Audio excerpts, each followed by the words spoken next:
योगी बने, बहुत बड़े योगी बने। सातवां अवतार ऋषभा अवतार। जैन धर्म के प्रवर्तक हुए ऋषभदेव जी। ऋषभदेव जी से ही जैन धर्म शुरू हुआ था। आठवां यज्ञ अवतार, नौवां अवतार पृथु अवतार। पृथु अवतार धारण करके भगवान ने इस पृथ्वी का दोहन किया और पहले इस पृथ्वी का नाम धरा था, वसुंधरा धरा। राजा पृथु के नाम से ही इस धरा का नाम पृथ्वी हुआ। इसके बाद में 10वां अवतार है मत्स्य अवतार, 11वां अवतार है कूर्म अवतार, 12वां अवतार है धन्वंतरी अवतार, 13वां अवतार है मोहिनी अवतार, 14वां अवतार है नरसिंह अवतार, 15वां अवतार है वामन अवतार, 16वां अवतार है परशुराम अवतार, 17वां अवतार है वेद व्यास जी का अवतार और 18वां अवतार है भगवान मर्यादा पुरुषोत्तम भगवान श्री राम का अवतार है। 19वां अवतार बलराम जी का है, 20वां अवतार भगवान कृष्ण का है, 21वां अवतार हरि अवतार जिन्होंने गज और ग्राह का उद्धार किया और 22वां अवतार हंस अवतार, 23वां अवतार बुद्ध अवतार और 24वां अवतार अभी हुआ नहीं है। कलियुगस्य अंतिम चरणे संबलम नाम ग्रामस्य विष्णु यश शर्मण ब्राह्मण गृहे कल्कि प्रादुर्भविष्यति। ये भागवत में लिखा हुआ है। कलियुग के अंत में संबल नाम ग्राम में विष्णु यश शर्मा ब्राह्मण के घर में कल्कि भगवान घोड़े में विराजमान होकर प्रकट होंगे और असुरों का नाश करेंगे।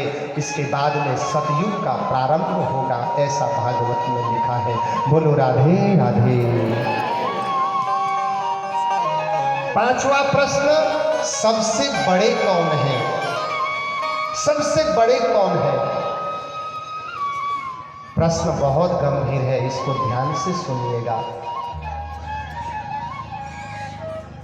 अब पूरी कथा सुनाऊंगा तो लंबी पड़ेगी, मैं उदाहरण देता हूं। हमें जन्म देने वाली माता लूली हो, लंगड़ी हो, अंधी हो, बहरी हो, कानी हो, विरूप हो, कुरूप हो, परंतु मेरे लिए मेरी माता से बढ़कर और कोई दूसरी माता सुंदर हो नहीं सकती। सबसे बड़ी मेरी माँ है। ऐसे ही आपको जन्म देने वाली माँ से बड़ी दूसरी माँ नहीं हो सकती। तो इसका मतलब क्या, और दूसरे माताएं क्या छोटी हैं? बोले कि नहीं, वो छोटी नहीं है, वो भी बड़ी है, परंतु जन्म देने वाली माँ सबसे बड़ी होती है। बेटा के लिए माँ सबसे बड़ी होती है। ऐसे ही जिस भगवान में हमारी भक्ति है वो भगवान हमारे लिए सबसे बड़े होते हैं। ये हमारे इष्ट राधा कृष्ण है तो हमारे लिए सबसे बड़े राधा कृष्ण हैं। किसी के इष्ट राम जी हैं तो उनके लिए राम जी सबसे बड़े हैं।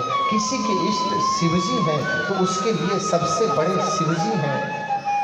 तो कोई बड़े नहीं है और सब बड़े हैं।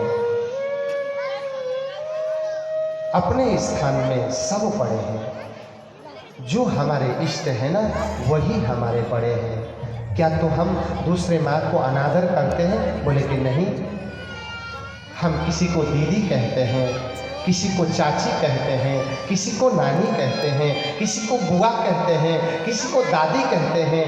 हम सबसे प्रेम करते हैं, किसी का अनादर नहीं करते। ऐसे ही हमारा भगवान इष्ट तो एक होना चाहिए परंतु किसी का अनादर नहीं होना चाहिए। ये हमारे भागवत भगवान हमको शिक्षा देते हैं।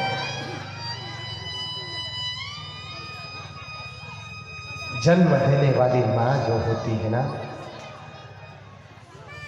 वो सब कुछ होती है। माँ से बढ़कर कोई नहीं होता। यहाँ तक कि माँ से बढ़कर भगवान भी नहीं होते। हम पैसा बहुत हमने कमा लिया, और हम भागवत सुन रहे हैं, तीर्थ यात्रा करने जा रहे हैं और हरिद्वार जा रहे हैं, वृंदावन जा रहे हैं, काशी, गंगा, गंगोत्री, यमुनोत्री, बद्रीनाथ गंगा स्नान करने जा रहे हैं और घर में हमारी बूढ़ी माँ रो रही है, तो फिर वो तीर्थ यात्रा का कोई बात नहीं। हमने बहुत बड़ा महल बना लिया, उसमें एक सुंदर सुंदर रूम माँ के लिए भी बनाया, बहुत अच्छी बात है, परंतु माँ के पास में हम कभी नहीं जाते, वो कोई मतलब का नहीं, कोई मतलब का नहीं। इतना बड़ा रूम बना तो कोई मतलब का नहीं। आप माँ को झोपड़ी में रखिए और सुबह शाम माँ से बात करिए, माँ का सुख दुख जानिए, माँ के गोद में अपने सिर को रखकर उन माँ के हाथ को अपने सिर को सहलाने के लिए दीजिए। देखिए वो आनंद परमात्मा का ध्यान से बढ़कर आनंद मिलेगा, वो आनंद ईश्वर चिंतन से बढ़कर मिलेगा, वो आनंद द्वारिका, मथुरा, वृंदावन, काशी, गया, गंगोत्री, यमुनोत्री, बद्रीनाथ, केदारनाथ आदि तीर्थ यात्रा से ज़्यादा आनंद वो माँ का सिर में हाथ रखना, वो आनंद ज़्यादा मिलेगा। माँ का स्थान तो परमात्मा भी नहीं ले सकते। जिस माँ के डर से वो भागते थे, हाँ, शेष महेश दिनेश सुरेश हूँ जाहि निरंतर ध्यावे, ताहि अनादि अनंत अखंड अभेद्य सुवेद बतावे, नारद से सुख व्यास रटे, पचिहारी तेऊ पुनि पार न पावे, ताहि अहीर की छोट भैया, छछिया भर छाछ पे नाच नचावे। मैया डंडा लेकर कन्हैया को दौड़ाती है और माँ के डर से, वो विश्व ब्रह्मांड का मालिक माँ के डर से आगे आगे भागता है। वो माँ है, वो ईश्वर भी माँ का प्रेम पाने के लिए इस धरा में प्रकटित होता है। वो भी माँ का प्रेम से वशीभूत होकर वहाँ रह नहीं सकता, यहाँ उसको आना पड़ता है, कृष्ण बनना पड़ता है, राम बनना पड़ता है। और हमको तो साक्षात माँ ने जन्म दिया और उस माँ को, उस पिता को हम अपमान करें तो फिर उस कृष्ण को कैसे जान पाएंगे? जो देवकी मैया को, यशोदा मैया को इतना प्रेम करते थे, वो कृष्ण को कैसे जान पाएंगे? उस कृष्ण को यदि हमें जानना है तो अपने माँ को, अपने पिता का अनादर कभी न करें। ये भागवत का संदेश है।